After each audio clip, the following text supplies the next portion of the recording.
Hey guys, and welcome to Dubai. Dubai is a city and an emirate in the United Arab Emirates, known for luxury shopping, ultra-modern architecture, and sandy beaches.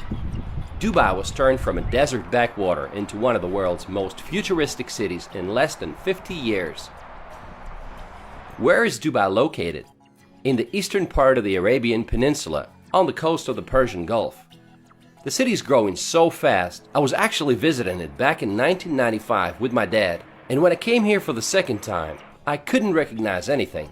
My first impression was that the city is just so overwhelming. Different parts of the city are just so spread out, and it's not clear how to get from one place to another.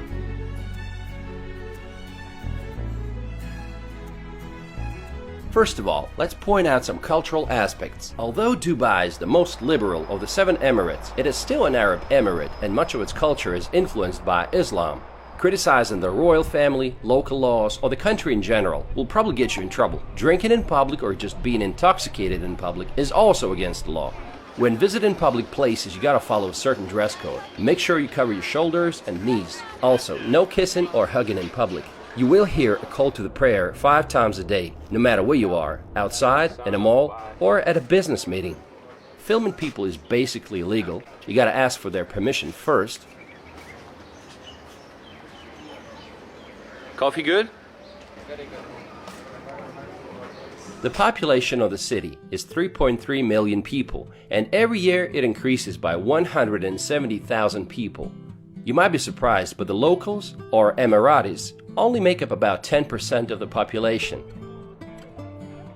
Looking at all the luxury of Dubai, it might seem that everyone must be pretty wealthy around here, which is often the case for locals and some high-skilled expatriates coming from countries like the US, UK, and Canada.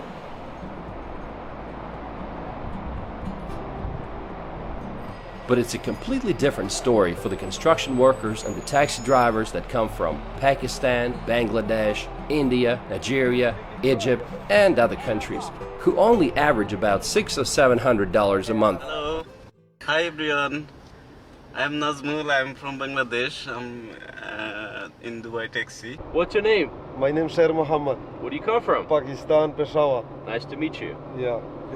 They don't live in fancy neighborhoods. Rather, they live in communities such as this one. They can't afford to bring their families over here. And sometimes several men have to share one room. They're here to make some money and send it back to their home country. I want to mention this guy. He's from Egypt. He saw us on the subway trying to figure out how to get to a certain place, and he came to our rescue. He took us all the way to the destination and then even stopped to buy us some cold drinks, which was very nice of him. None of those people had plans to stay here longer than they needed to, because UAE citizenship is almost impossible to obtain. Even if you're born here, it doesn't change anything unless one of your parents is an Emirati. Just imagine a situation, say a young couple that comes from Egypt comes to live and work in Dubai. They give birth to a child who grows up, gets their education here, gets a job afterwards, and continues living in Dubai, thinking that Dubai is their home. Then that person's working visa is not extended for whatever reason, and they're told, go home. Go home where, they ask. Go home to Egypt, where that person had never been in their lifetime. In Dubai, the number of men exceeds that of women by more than double. There's about 2.5 males for every female. Today, less than 5% of the Emirates' revenue comes from oil. Instead, the economy relies on trade, tourism, aviation, financial services, and real estate. Tourism is doing well. Dubai is the 4th most visited city in the world. The city had 15 million overnight visitors in 2016. But the real estate situation is another story. Those who want to invest in Dubai have to keep an eye on the market. Several years ago, Dubai already found itself in a difficult situation when it needed a $20 billion bailout from its oil-rich neighbor, Abu Dhabi, to escape a debt crisis caused by collapsing property prices.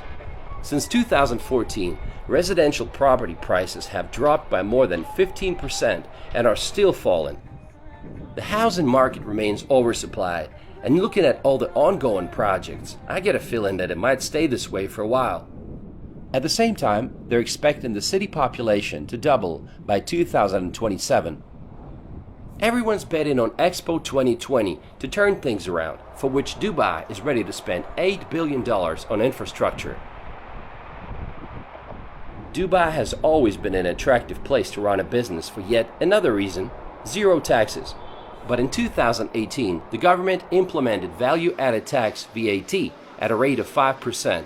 Not too bad, but it's not zero anymore. Dubai is in the desert and it's hot. Summer days can be as hot as 50 Celsius or 122 Fahrenheit, and it's sunny throughout the year. It is hotter here than in Phoenix, Arizona, so you get the picture. Even the taxi drivers from Egypt that I talked to said that in the summertime it's hotter here than it is in Egypt. It's in the desert, so water supply is a major challenge. Close to 99% of potable drinking water in Dubai comes from desalination plants. Just imagine how many cubic meters of water they need every day for the city.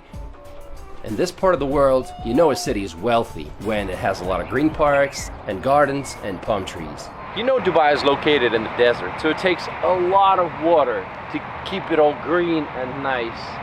Everywhere you will see some water systems and some hoses. Look at these flowers. There are hoses everywhere. And you can't have too much fur. And when it's 50 outside, I mean, you gotta keep it short, right? Dubai is not very walkable, so you'll have to be relying on public transportation to get you around. But most people just prefer to use taxis. Dubai is jam-packed with things that are designed to be the biggest or the most extravagant in the world. It has this attitude of nothing is impossible. The Burj Khalifa is the tallest building in the world. It's an 830-meter tall tower that dominates the skyscraper-filled skyline. By the way, Burj in Arabic means a building. While without a doubt it's a true masterpiece, it might be just a little bit of an overrated site for tourists. Do you really want to waste 2 or 3 hours in line just to see the city from above? I decided to pass on the idea because you can admire the building from outside for free. But did you know they're already building a taller building? It's called Dubai Creek Tower, and it will be at least 100 meters taller than Burj Khalifa.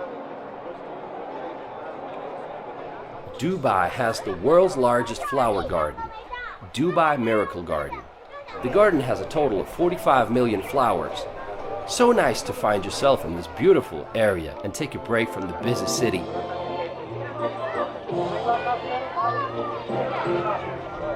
We are in the beautiful Miracle Garden in Dubai, and it seems like it's everything they've been lacking.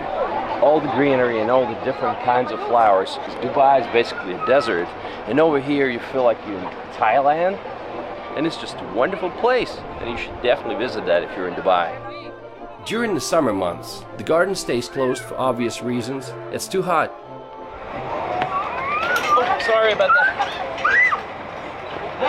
Man, sorry, I didn't see that, kid. Where do you find the best roads in the world? For 5 years in a row, the Emirates had been #1 when it came to quality of roads, according to Global Economy. And of course, if you have some super roads, you need some supercars, right?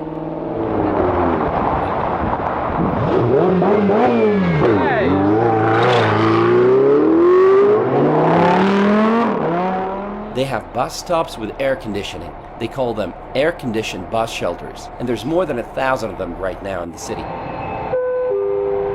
Dubai has the world's longest fully automated metro system, where all trains run without drivers. Most of it above the ground. They have 2 lines, a green line and a red line.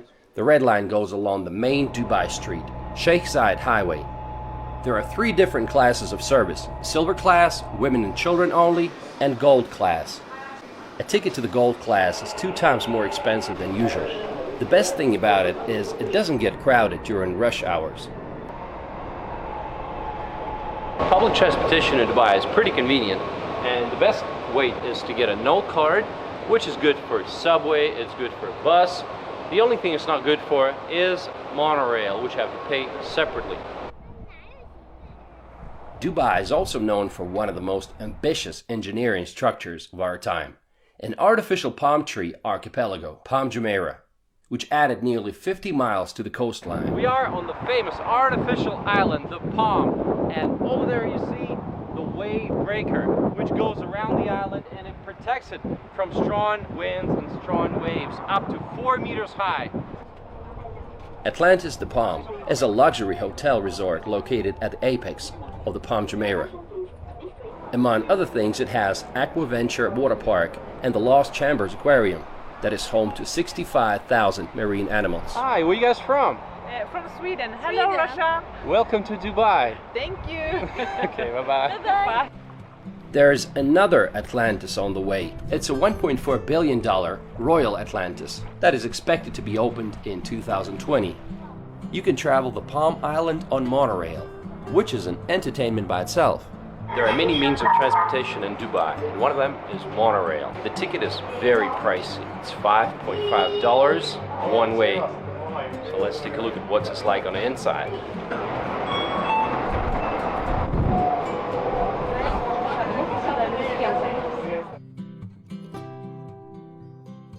To get a good view of Palm Jumeirah, you might want to go to Marriott Harbor Hotel that has a bar on the 52nd floor with a wonderful view. Did Palm Jumeirah turn out as successful as they planned it to be? Well, not really. Instead of an exclusive private enclave, you got a generic copy of American suburbia. The houses are standing side by side at 3 times the original planned density. In fact, they were planning a larger series of developments called the Palm Islands, which were going to be many times larger than Palm Jumeirah. And also the world, a series of islands representing the world, like every single continent. But all these projects had to be suspended since Dubai property market crashed in 2009. I'm sure you have seen this hotel before. It's called the Burj Al Arab. This hotel claims to be the only 7-star hotel in the world. It is frequently recognized as the world's most luxurious hotel. It was built in 1999 for $1 billion on a man-made island. The cheapest room starts at $1,500 a night, while a royal twin bedroom suite will set you back $15,000. Dubai is a city of shopping malls. Like, what do you do on those hot days? People go to the malls to escape from the heat. The Mall of the Emirates is one of the largest malls here. It's got Ski Dubai, an indoor ski resort with 5 ski tracks and a snow park. You can also visit an ice cave and go sledding. Can you believe that? Yes, right in the mall you can go skiing, in one of the hottest places on the planet. Another mall is the Dubai Mall. Today it's the 2nd largest mall in the world, but it used to be the largest. If you like exotic cars, then in front of the Dubai Mall there's always something to look at. It's a bustling entertainment center with mesmerizing sights and attractions, often viewed by most Emiratis as the ultimate shopping destination in the city. Let's look at some things that you can see inside the mall. The Human Waterfalls. One of the finest artificial waterfalls that I've ever seen.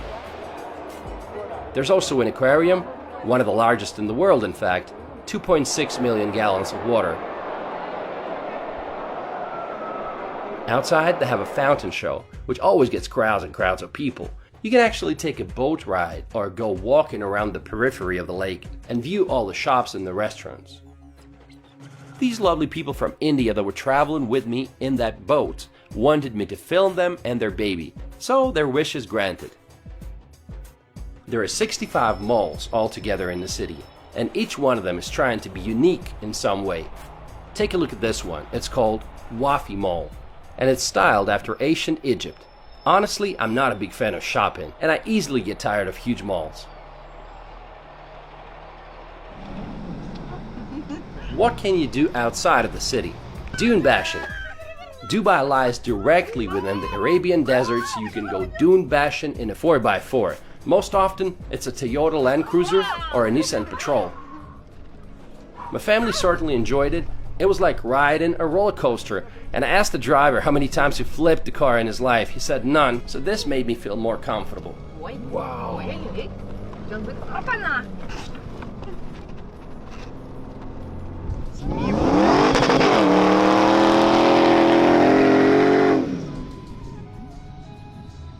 Hey Okay guys, so we are in the desert and you can do crazy things like that. They give you a professional driver and it takes you along the desert. Okay, the ride's very bumpy, but if you like stuff like roller coasters, you're gonna enjoy it.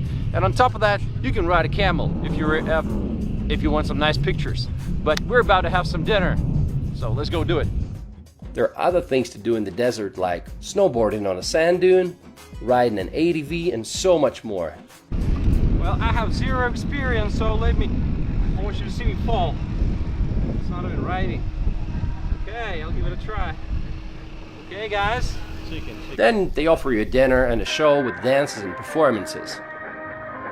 Just to give you the scale, we had 700 people that night, and our driver said that there are altogether about 20 companies doing that in the city. Even in the desert, you can meet some awesome people from around the world. So, where are you from? I'm Swiss. I'm Canadian. You're Canadian? Yeah. But you said you live here. I do. Oh, okay. So, is it work related? Yeah. Oh, cool. And you're just visiting? Yeah, I've been here for a week now. So what have you guys done for fun? Like, What did we do the first day? We went to the Mall of Dubai. We went to the top of the Burj Khalifa, Miracle Garden. I'm going to Jumeirah Beach. It's really nice. hey, what's your name? Annika. Oh, what's your name? Hanadi. Nice to meet you. Nice to meet you. One of my favorite places in Dubai is the Global Village. It's a huge park that combines cultures of 90 countries from all across the world in one place. Okay guys, welcome to London. Oh, wait a second. I think I'm mistaken. We're in Moscow. Welcome to Moscow. Actually, we're in New York City, right? It's pretty confusing, but actually we are in Dubai, and this place is called the Global Village. You can get souvenirs, spices, and try food from almost every corner of the planet. Well, except for Israel.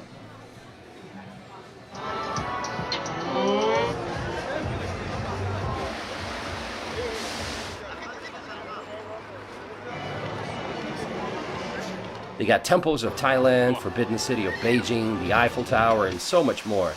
And they also have different shows during the night. Like they have this monster stunt show 3 times a night with cars and motorbikes, and you can enjoy some incredible performances, fight scenes, drifting, stunt bikers, and they even had a tank. Those who love amusement parks are really going to enjoy Dubai because it has a cluster of theme parks and water parks like Legoland, Bollywood, and Motion Gate, and others. Let's take a look at some different parts of the city.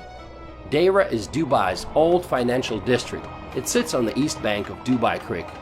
At one point, it played a vital role in the economic development of the city. Today, Deira is a bustling commercial residential district with some old markets, including some specializing in spices and gold. The most recognized landmark is Deira's Clock Tower. Then you have downtown Dubai with Burj Khalifa and endless skyscrapers. Sheikh Zayed Highway is the longest street in Dubai. It gives the full feeling that you are in the city of the future. On both sides of the road there are numerous skyscrapers that seem to compete in height and originality.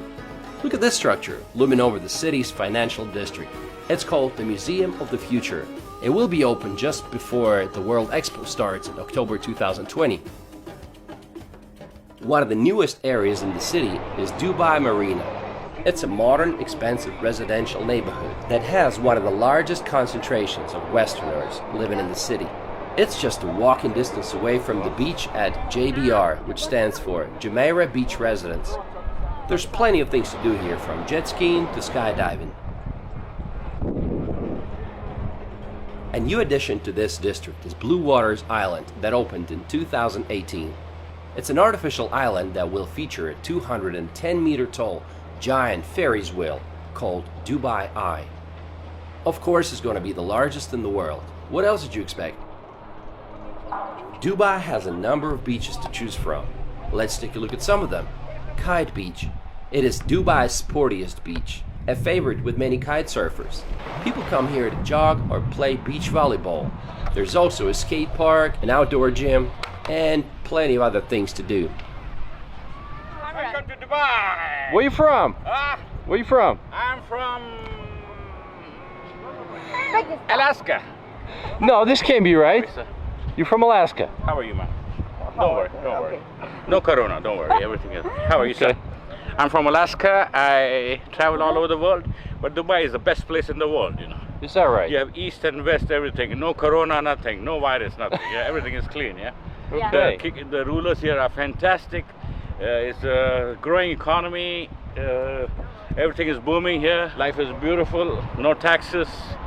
Fresh air, free of charge, complimentary, you know. What's your favorite part of the city? Favorite part of the city is the Kite Beach, you know. The Kite Beach? Oh, it's fantastic. We're right here on the spot. We're right here. Right place, right time, right people. What more you want, man? But what about the parks? My first impression was that the city's nothing but a concrete jungle and there's no parks. Well, it's not like that. There are plenty of parks. This one's called Al Barsha, where people come to go jogging or just take a break from the busy city life. They even have golf courses here, can you imagine? So how did it all start? Dubai was a village of fishermen and pearl hunters until the mid-20th century. The best way to look at this distant past is to visit the Dubai Museum. It is located in Fort Al Fahidi, which is the oldest building in Dubai, built in 1787. Pearl hunting was the main source of income for the local population back then, but the invention of artificial pearls by the Japanese in the 1930s destroyed the economy.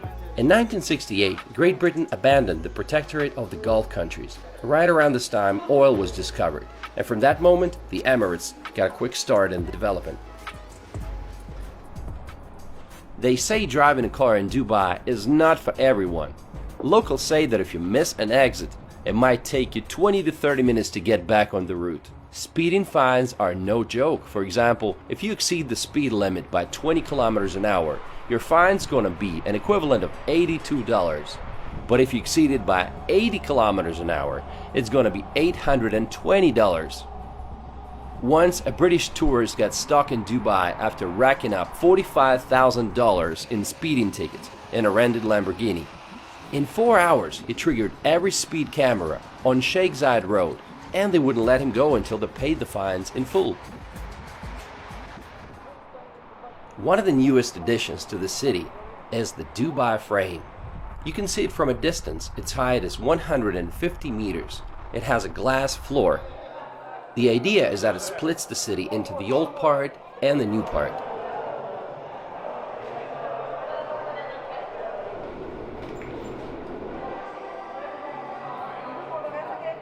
What's it like for the locals to live here?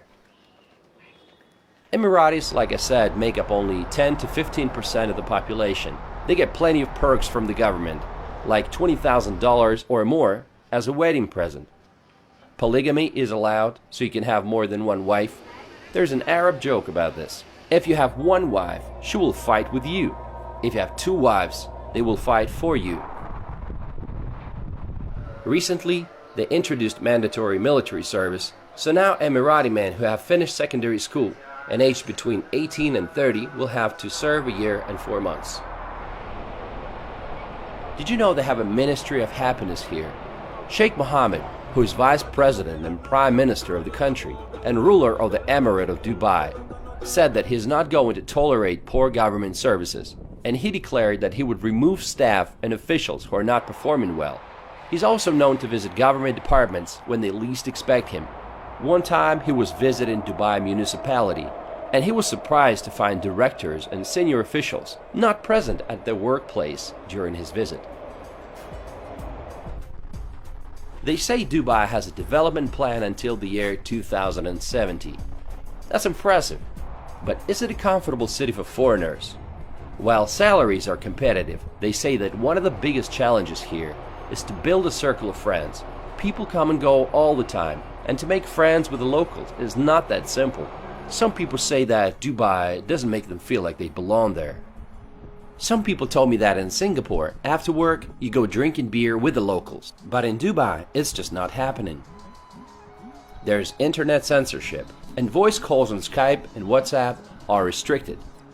Be careful what you post on social media. There's been cases when foreigners got in trouble after posting something negative about Dubai on Instagram or Twitter.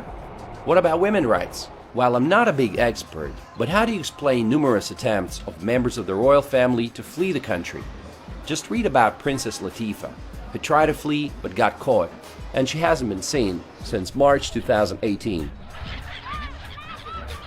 On the bright side, there's definitely been some progress. Dubai has recently loosened its liquor laws to allow tourists to purchase alcohol in state-controlled stores.